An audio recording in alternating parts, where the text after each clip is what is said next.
the President of the United States, and Dr. Biden, accompanied by Javier Castro.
Thank you.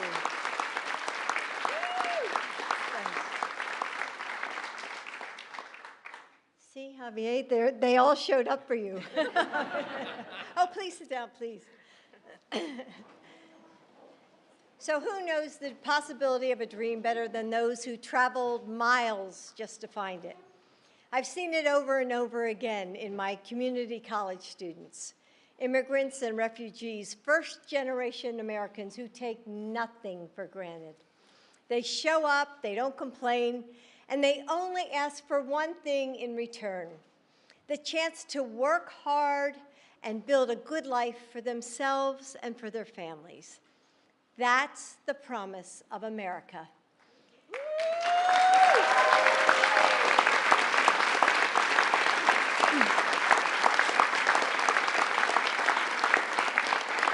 That's the promise that drew Joe's and my ancestors to the United States, that we are a nation defined not by language or ethnicity, by race or religion, that America is and always has been defined by us, we the people.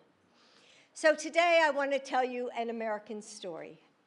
You came to this country over a decade ago to work, to study, to find a future. You made a plan, and then you fell in love.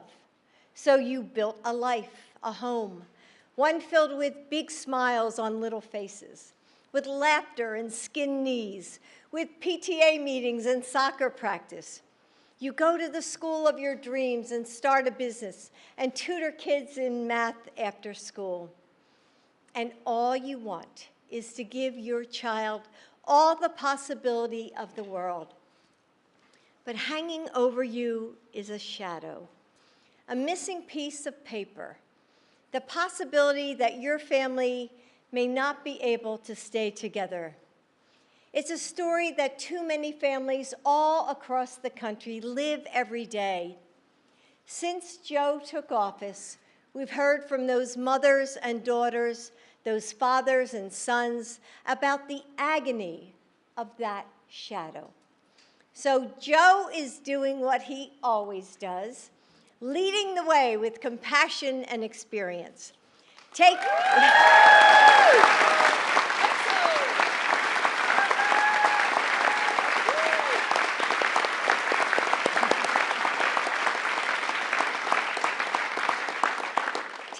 the action of our nation that our nation needs to thrive. Today, Joe is helping our country continue reaching for the dream of America.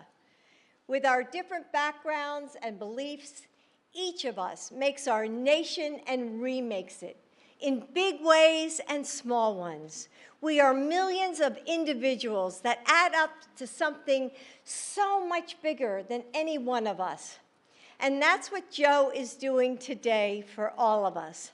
For the communities that are stronger because of the immigrants who call them home. For the thousands of families who have added their bright and beautiful threads to our American tapestry. For those mothers and husbands and dreamers who have waited so long, worked so hard, and given so much. For people like Javier, who was able to pursue his dream of being a nurse thanks to DACA.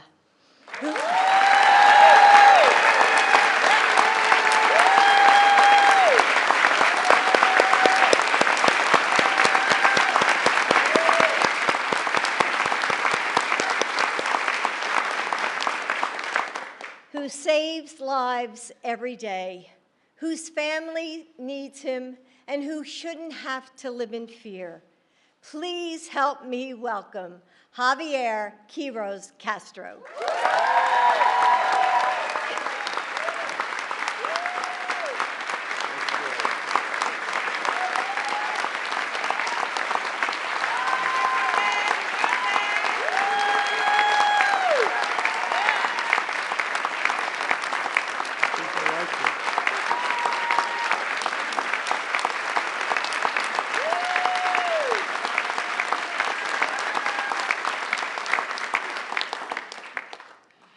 Ladies and gentlemen, my name is Javier Castro.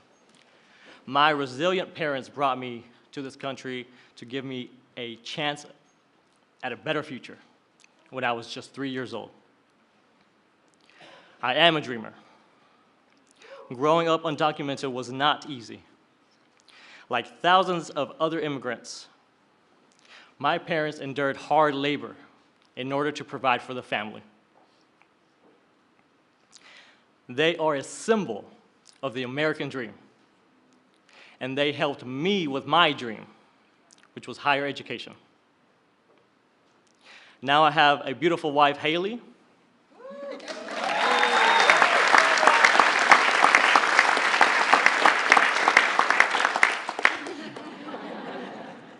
and two magnificent children, all of whom are US citizens and who are counting on me.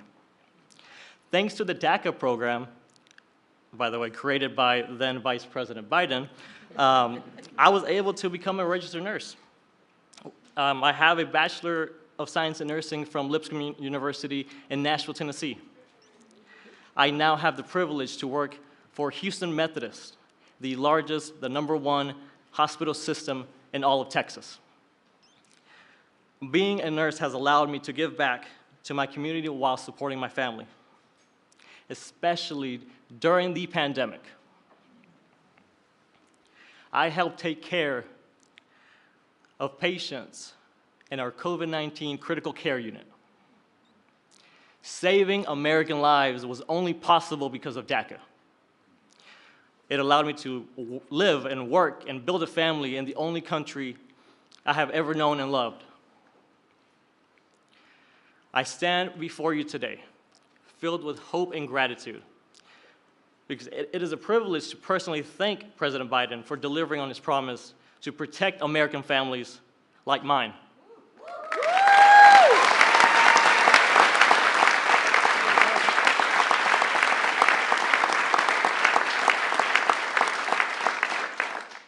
His actions today will prevent hundreds of thousands of families like mine across America from being torn apart, allowing us to continue to contribute to our communities and build a brighter, bigger future for our children.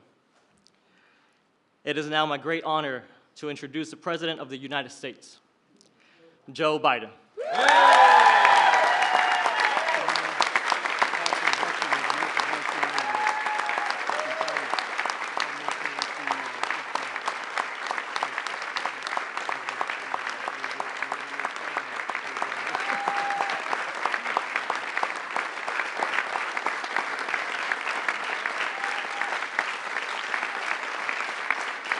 Javier, thank you. Please. Sit down. Today's a good day.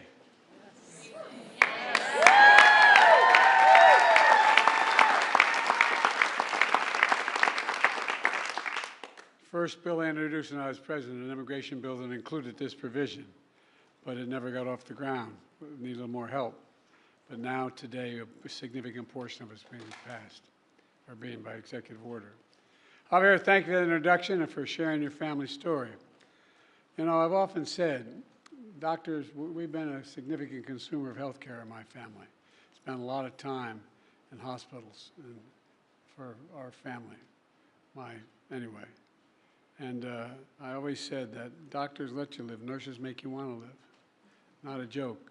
A lot of time in ICU, a lot of time with my son, a lot of time. And, you know, if there's any angels in heaven, they're all nurses, men and women, not a joke. So thank you for what you did help us get through the pandemic, pal, and for all you're doing for our country.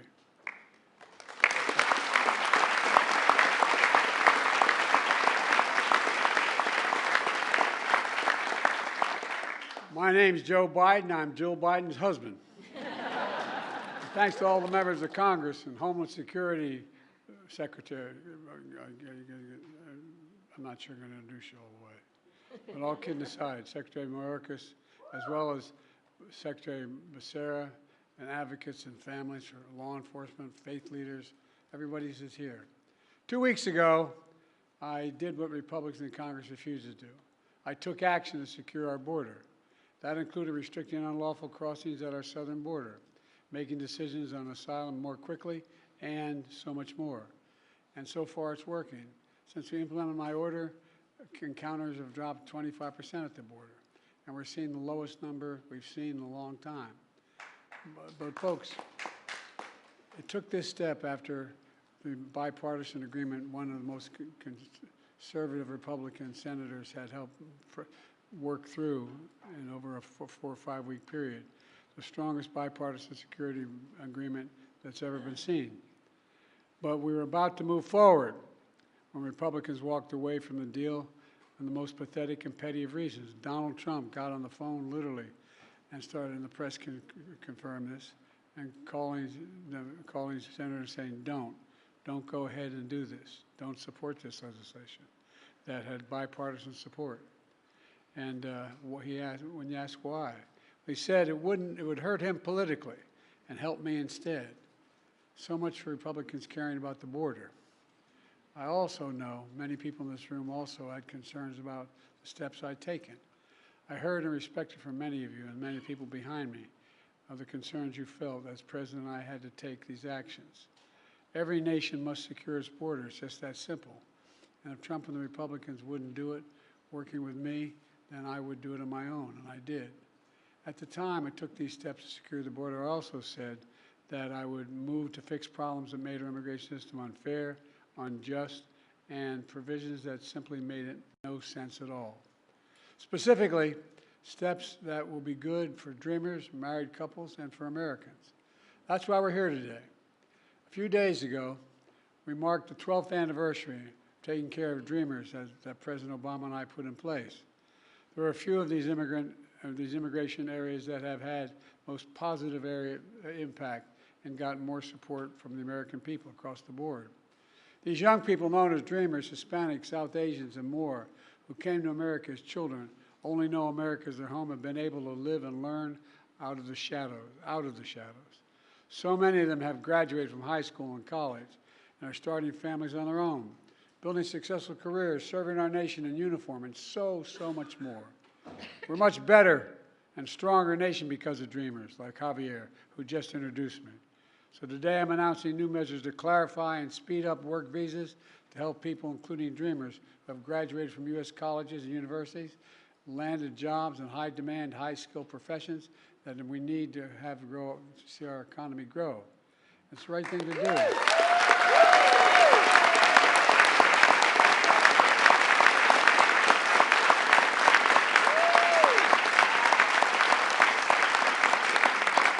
I want those who've been educated at U.S. college and universities to put their skills and knowledge to work for here in America.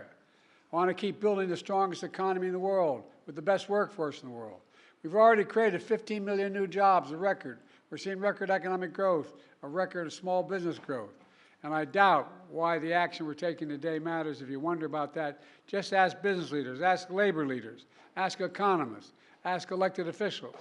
They know it's good for American business. They know it's good for the American economy. They know it's good for America, period. This step builds on other actions we've taken to support dreamers, from defending dreamers in the courts and expanding access to health care for millions of Americans under the Affordable Care Act, including for dreamers.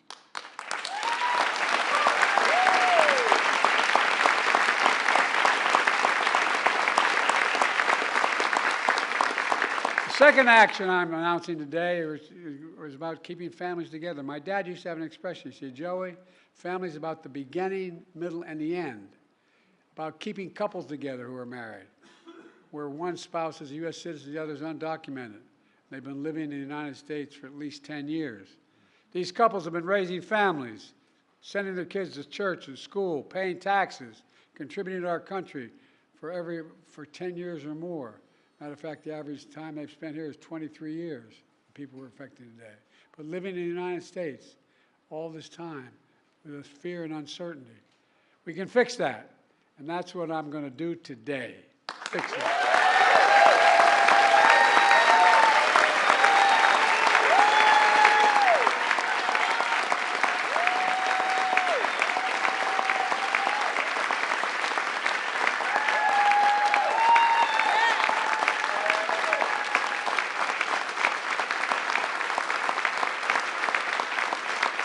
Here's the point. It doesn't require any fundamental change in our immigration law. There's already a system in place for people we're talking about today. But the process is cumbersome, risky, and it separates families. Under the current process, undocumented spouses of U.S. citizens must go back to their home country, for example, to Mexico, for example, to fill out paperwork and obtain long-term legal status. They have to leave their families in America with no assurance that they'll be allowed back in the United States.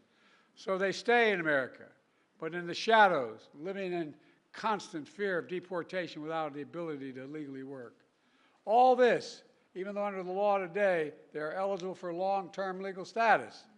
Today I'm announcing a common sense fix to streamline the process for obtaining legal status for immigrants married, to American citizens who lived here for a long time.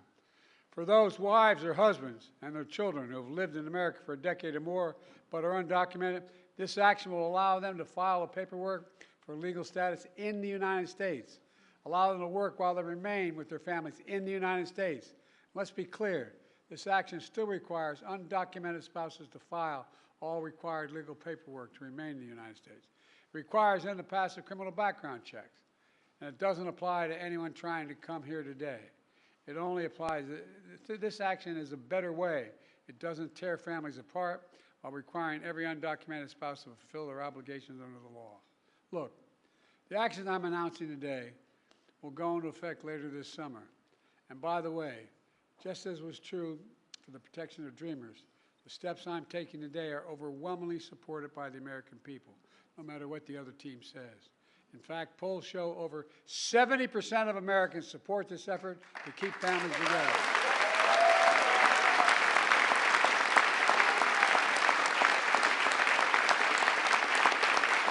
Important. And the reason is simple. It embraces the American principle that we should keep families together. In 2013, President Obama and I took a similar action that allowed undocumented spouses and children of America's servicemen to stay together while they apply for legal status in America. Servicemen protecting our nation should not have to worry about keeping their families together, for God's sake. This policy has been in place for over a decade and is working well, and so will the new one. Look, let me close with this. I refuse to believe that to secure our border, we have to walk away from being in America. For that's generations have been renewed, revitalized, and refreshed by the talent, the skill, the hard work, the courage, and determination of immigrants coming to our country. Look, the Statue of Liberty is not some relic of American history. It still stands for who we are. But I also refuse to believe that for us to continue to be America that embraces immigration, we have to give up securing our border. They're false choices. We can both secure the border and provide legal pathways to citizenship. But we have to acknowledge that the patience and goodwill of the American people is being tested by their fears at the border. They don't understand a lot of it. These are the fears my predecessor is trying to play on when he says immigrants, and his words are poison the blood of the country. When he calls immigrants, in his words, animals. When he was president, he separated families and children at the border. And now he's proposing to rip spouses and children from their families and homes and communities and place them in detention camps. He's actually saying these things. It's hard to believe it's being said, but he's actually saying these things out loud, and it's outrageous. Folks, I'm not interested in playing politics with the border or immigration. I'm interested in fixing it. I said it before.